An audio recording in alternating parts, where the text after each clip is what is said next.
It's interesting that last year I learned of a compensation scheme back in the Netherlands.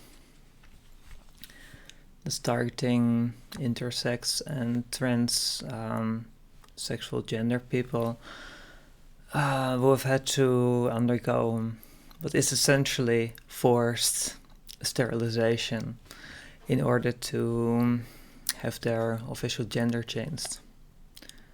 And yeah, when I learned of that last year, it was basically like, okay, it applies to me. That is your first thought, I guess, that people tell you about it, to tell you, okay, this is thing, and you can get some money, as an oops, sorry, because the thing is that that's a particular regulation. Well, there are two different ones. There one law that's law for targeting trans folk, and one targeting intersex folk. And of course, the intersex one applied to me, and that's why I had to, get sterilized before I could change my official gender. Which basically involved getting a gender that actually made people stop being confused about my appearance when all is said and done. So, but that happened in 2011. That I had to go to Germany because the procedure itself, the orchiectomy, was not legal in the Netherlands. So that was that was a big mess. So 2011, I had to be forcibly sterilized just so that people could stop being confused about the dissociation between my official gender and my appearance. So yay, that's got settled. I got it changed, and then they changed the law. So it's no longer needed to be sterilized in order to have your official gender changed. So lots of thoughts and memories there, I guess, because it's something where it happened 2011, okay, it's done, and then you okay, now I move on with my life because I got my gender change approved, and before that, just simply based on my appearance, I already got my official name changed, and it really seems basically to be quite easy. All of that, so official name change, official gender change. It was okay, aside from having to find a surgeon in Germany just to get those not functioning testicles removed, not a complication. It was fairly easy. So when you learn about this whole compensation thing that's set up, and you're like, well, okay, yeah, I mean, I didn't need those testicles. Okay, I'm glad they're gone. I've read the biopsy report, and I agree that there was not really much that I was getting from them anyway. So, yay. But the fact that you had to jump through those hoops, the fact that, this little phrase, this term, forced sterilization, when you think about it, it's yes, it is slightly problematic because you're being forced to do something, to undergo a medical procedure, just so that you can be acknowledged in this particular way. And I'm just speaking for me as an intersex person. And I don't know, I guess that after the surgery in 2011 and getting back home and having the whole legal thing and approval and everything kind of working out, you just don't really think about it too much. And there was all the other thing that the general acknowledgement of being intersex is something that doesn't really happen. Not in the Netherlands, not in Germany, not anywhere else really. You're invisible.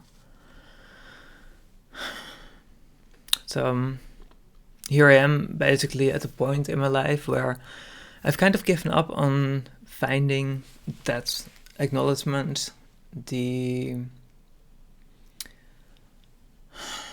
call that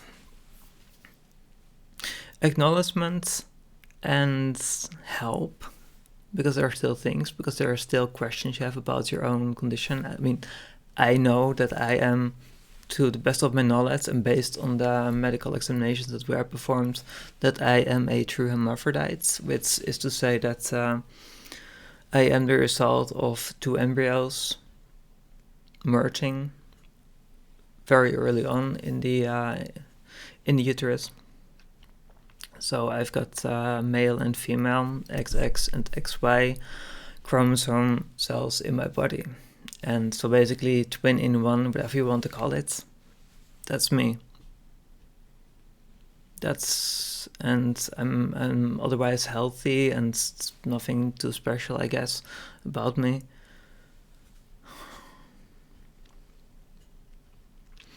I guess that the main thing is that I guess I applied to this compensation regulation thing, and I mean I have the legal evidence. I've got everything, of course, because you go through that, you keep every little scrap of evidence and small successes. So I sent that in to the Dutch government, this particular part, and you wait. I've got my birth certificate. That is also really fun and slightly complicated. You have to get it in the same county as where you were born. So, and if you don't live in Netherlands, and blah blah. And so, anyway, I got it done, got it sent in. I waited for 1.5 months, 2 months, don't remember exactly, but it got approved. I got the whole regulation compensation approved, and I got the letter, and I got the money on my account, and it's like, and then you begin to really think about, okay, what does this mean for me? Because beforehand it was like, okay, well, it's basically free money, so why don't you just apply? But that is kind of ignoring the emotional baggage, I guess.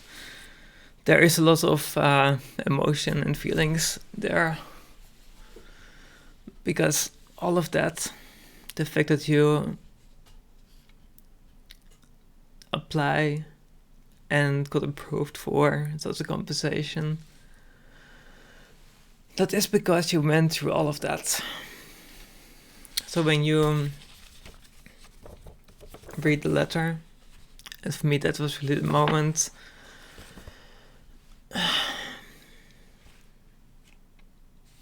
when you read that, sorry that you had to go through all that. And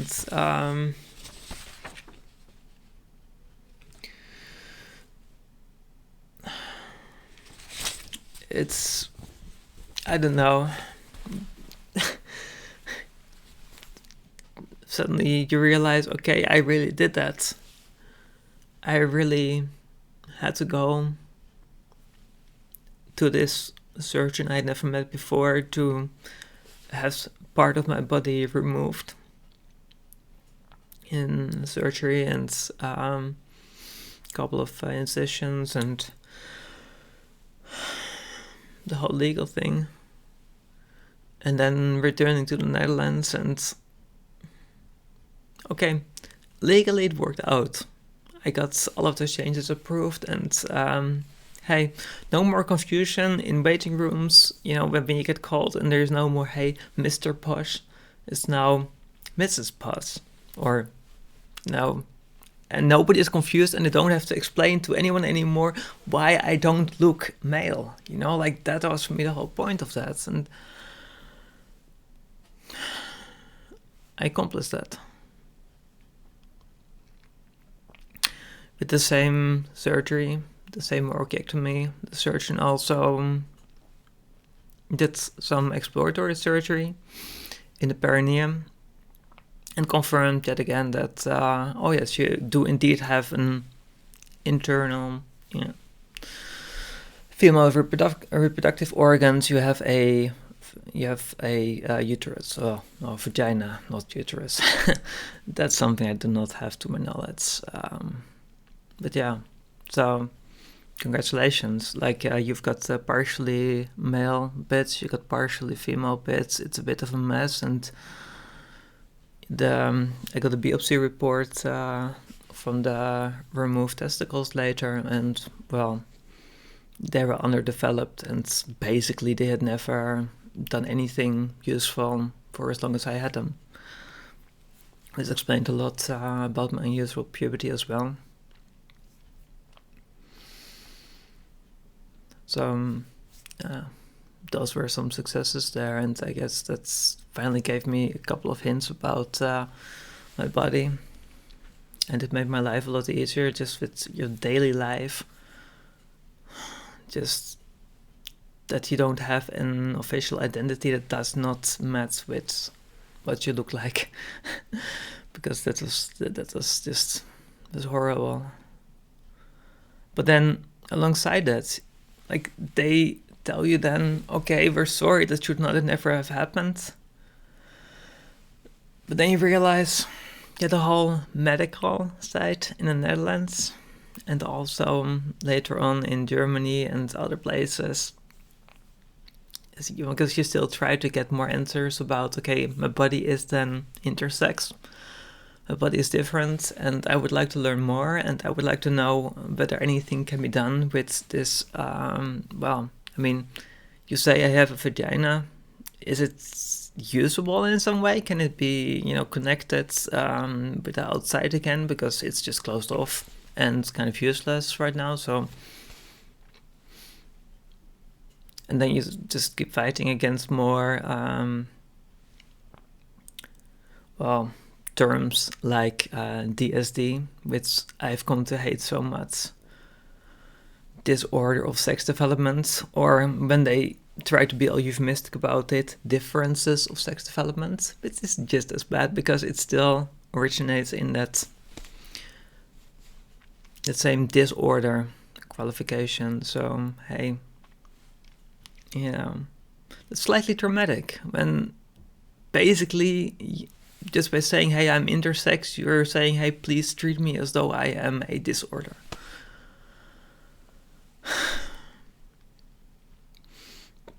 And it felt that way. And you just go...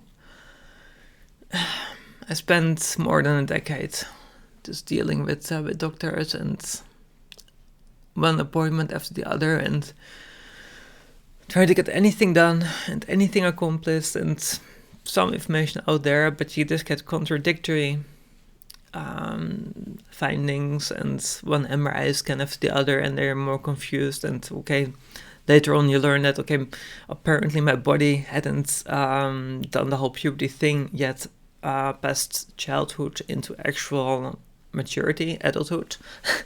So that would have looked very different. Maybe that was also the reason. Like, you don't know. You just don't know. And at some point, a couple of years ago, I guess I just gave up on trying to find answers. Like after so many MRI scans, over 10 MRI scans, and so many appointments with medical professionals, and I don't know, you just burn out on that, and then you're like, well, okay, but that doesn't work. What else can I do? Well, live your life. Because there's more to life than just being intersex. So you try, and then suddenly you get the whole blast from the past. When you get told about, they changed the law. They said, sorry, you can get some money if you send over some details. And then congratulations, you apply, you you qualify, but that then brings back the thought of what did it really mean to me all those years. All those years I spent on that, trying to find answers. More than a decade of my life I could have spent on other things. Was it worth it? I don't know. When you then really consider your feelings about it and you realize just how much trauma is there, that is when you realize two things, I guess. First being that, well, regardless of whether it was worth it or not, you have some serious baggage to deal with there. Because that's not going away by itself. That is there, that will stay there. And you have to deal with it, give it a place. I don't know, write an autobiography, which I guess which is also one way to cope with it, to deal with it, to give it a place. Maybe that is a solid way out there, to just go through it step by step, and maybe that helps. Who knows? I mean, that is worth a try at least. That is something that would probably help yourself and maybe others as well, and telling your story. Maybe that is just something that's, just do it and don't think about it. But the other thing,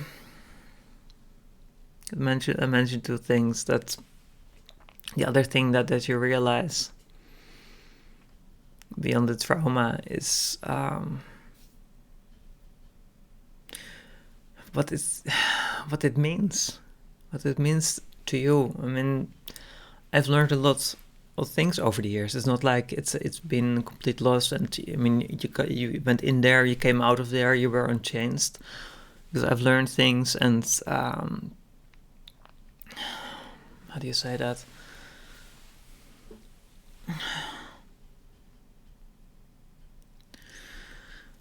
Being forced to think about what it means to be male, female, man or woman. I think that is something which really has it's been forced on me. I had to think about that, because you always get a question, of course, is do you feel male or female? Do you want to be male or female? When you're sitting there in doctor's office there at the gender team or so, and the psychologist or psychiatrist is like, hey, do you feel more male or female? And you're like, I don't know what is either. Can you please explain to me, summarize to me just what it means to feel like one or the other? Because I honestly have no idea. And you're just trying to guessing, and people get confused, and you get confused, and you don't know. Of course, then what I've learned over the years is that there is no such thing as feeling male or female. I mean, your brain is yours. It's this amalgamation of all of your experiences and your personality, and that is just you. You don't label that with a neat little male or female or whatever. That's nonsense. What I have learned is that your body matters, because I mean, I was struggling for years with a body that did not look male, and people getting confused about that, and that is just so unpleasant. That is the one thing that's really got to me, I guess. Just that realizing or learning slowly that, okay, my body is then female. Okay, but as long as I am considered male identity, then there is going to be this confusion. Basically, it got worse for me the moment I started dressing femininely, because apparently women and men are supposed to wear different things and with different colors, and like the whole male-female approved section of stores and such. And the moment you change from one to the other, then suddenly people start looking differently at you. So that's another thing where I've got so much beef there as well. Having to change. The thing is, I haven't really changed the stuff I wear. Like, you like comfortable things, and you just wear whatever the hell works for you and what you think looks good on you, and anything else is kind of like kind of secondary. And you've also worn dresses, for example, and you're like, okay, they're absolute pain to get into. Well, they look okay, I guess, but my legs are getting kind of cold, and I kind of want to wear something, with leggings, but it doesn't fit there. Ugh, too complicated, So there is no single female approved, like, okay, you're officially female, and then you can only do these things pre-prescribed. That hasn't been a thing since, I think, the Victorian age. That's a woman were basically prescribed what he could and couldn't do. Maybe in some strict Christian societies they still do that, but I think the nice thing about modern society is that you actually have that freedom, or you get a lot more freedom gradually, at least as a woman. Because if you wear male clothing, then you're a tomboy, and that's okay. So freedom, I do like that freedom that you get in that regard. Those are things I've learned. Just that we start thinking about that, and it's like, it doesn't make sense. Like, why would someone who is designated male not be allowed to wear those clothing items or anything with these particular colors? Why is that verboten? You start asking questions, and that is really the theme of the past year, slowly just working towards, okay, you start questioning everything. And this whole binary way of thinking, and the way you've learned it from young age, how things are supposed to be, supposed to be societally acceptable, that you start letting go of that. And at this point, I think I've really let go of all of those preconceptions, or at least most of them. So that's been positive, and I'm glad that I've been able to do that, even though it took a long time. So, but yeah, then it gets back to, what does that mean to me? Getting something like this approved, the things that led up to it, the fact that they, at least one part of my past in the Netherlands, tells me, hey, sorry. We're sorry that we forced you into those things. We're sorry that we made you do those things. We're sorry that we caused you emotional discomfort and pain. We're sorry that you had to undergo these permanent procedures just so that we could change one letter in a database.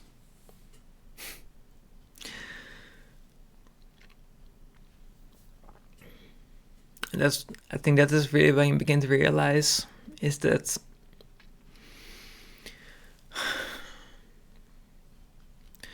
the whole medical system, the way they have treated me as an intersex person, how they continue to treat me even today, how invisible I am in society as an intersex person. I mean, there's no problem with me just being a woman. That's fine. You can be that. Everything matches, everything checks out, no problem. But you want to be an intersex person? Ha! Forget it. That's not, no, it's not happening. Like, medical doctors, they have absolutely no knowledge about it. They have no experience with it. And it's basically, it doesn't exist. So it's like, forget it. What do you want from them? You want answers? You want to have examinations or something? It's not going to happen. You want society to acknowledge that intersex people exist. Ha! Fat chance. I just have to use my female identity, not my intersex identity. That cannot exist in society because databases do not support it. I'm also not a third gender, before anyone. No, that's... You cannot just be just human. I think that is the thing that really irks me there. And that you cannot be an intersex human. You can only be a male human or a female human. Those two categories are allowed. But even if I went as a woman to a doctor, gynecologist or such, as I have done, I've attempted many times over the years, and I just have this, I do have a vagina. Look, it's all here, formally recognized and acknowledged that I have in fact a vagina. The judge says that you do. Congratulations. But it's still closed off. Can I, as a woman, get that fixed? No, because then you slither back into this whole, out of this female and woman category, straight back into the intersex refuse pit, I guess. And that's it. Game over, because at that point you're no longer a woman. You're no longer female. You're no longer a human, in some ways. And I guess that part really just... That is the part that really gets to me. That part... That in some ways you are restricted in your movement. You're restricted in how you can be seen and acknowledged. Which parts of you can be seen and acknowledged? Which parts of you, of your body, of your experiences, of you as a person are deemed acceptable? And which parts are best hidden away, closed off behind a little door, and never seen the daylight again? Because nobody's going to say sorry to me or other intersex people about that. They're not going to say, oh, we're so terribly sorry, we did this whole male-female thing, and oh my god, that was so horrible what we have done. How could we? How could we have been so cruel and so binary, just blinders on, and there is only male and female, and if you're different, you just completely fall outside it. We're so sorry that we did that to you. We will acknowledge you as an intersex person from now on. You as an intersex person are okay. We'll just get rid of this whole male-female differentiation in official documentation, so you can just be you as your own person. I mean, that is, I guess, a dream that I still somewhat have, but realistically, I don't think that is going to happen anytime soon. Definitely not within my lifetime. I'm pretty sure of that. So, I guess that leaves me with, at least for the time being, leaves me with one story and a bit of compensation. And still a lot of things that I guess I just have to learn to live with in some way. Even if nobody can really tell me how, because intersex people don't exist, apparently. So that's something to figure out. That's something that has to be improvised.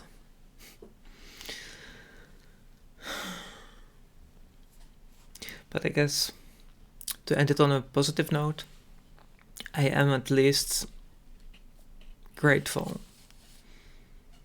that I have this much. This much is at least possible. At least, because if this had been something where only, for example, trans people would have applied for it. Imagine that. That like, okay, we changed the whole law for trans people, and we gave them compensation, and intersex people would have been left out. Could have happened. But that didn't happen, and I am grateful for that, and I am happy for at least this little bit of progress. And I'm hopeful that there will be more progress in the future. It's just a question of how to make that happen. Maybe that I can do something there at long last, instead of, I wouldn't say that I've been running away from the whole issue, but I did need a break.